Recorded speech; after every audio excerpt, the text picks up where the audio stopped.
So all of these, redefining consumption, have been integrated into a mapping of what does this look like from a policy perspective, and then how do we engage with business in order to make sure we have the right conversations. Next slide, please. So this implementation system roadmap, and this is where it starts to get complex, but I think super exciting. Next, is if you look at intermodal mobility, built environment, nature-based systems, and then kind of the underlying importance of making sure we have healthy food, we get access to energy, we look at the way in which we have consumer goods, information and processing, and circular materials, and all of these relationships between these what we call key economic ecosystems. Next slide, please.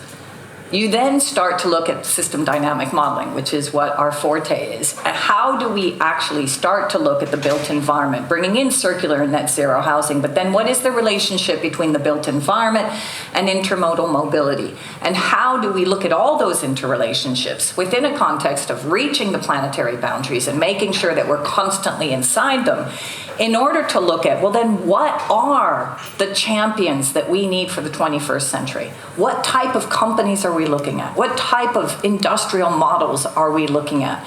And how do we optimize all of these systems within an urban system, or within even creating corridors between urban systems and rural systems? And why is that important also in particular at a conference like this or a festival when we're talking about democracy? Because if we continue to have disenfranchised citizens in rural systems that don't feel that they're part of a broader ecosystem of production and also of ensuring that they have a role within our society, then you start to get populism, you start to get pushback, and you start to get disenfranchisement. So we've put in place the 10 compass definitions, we've got our 8 economic ecosystems, and then we've got 50 development opportunities. Next slide, please.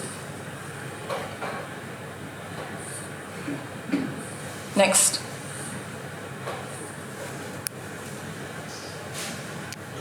If you go one more. So keep on going and just click through all of them. So you can see that for each of these, healthy food, built environment, intermodal mobility, consumer goods, and then nature-based energy, circular materials, information, and processing, we've already started to give suggestions of what it looks like to remain within the planetary boundaries with these types of policies that need to be anchored to give the right direction to industry. So if you're looking at healthy food, it's organic food and beverages, regenerative agriculture, sustainable aquaculture, and fishing. If you look at circular materials, it's localized and distributed value chain systems, asset recovery systems, and reverse logistics, markets for secondary materials, high-value material recycling, material as a service models, new materials, high-performing substitutes, and additive manufacturing. And all of those are ways in which we've already started to have conversations within the European Commission on how we can start to shift our industries within the planetary boundaries. Next slide, please. Now I'm going to finish up on something else, which I think is very important. First, the practical pointers that we're actually now pushing with policymakers on what does it look like to, again, bring industry within the planetary boundaries, and how do we then define that into new policy. And these are all the different core principles that we're going out with. That juxtaposition between ensuring that you reduce and redefine consumption and the full value chain engagement, but also how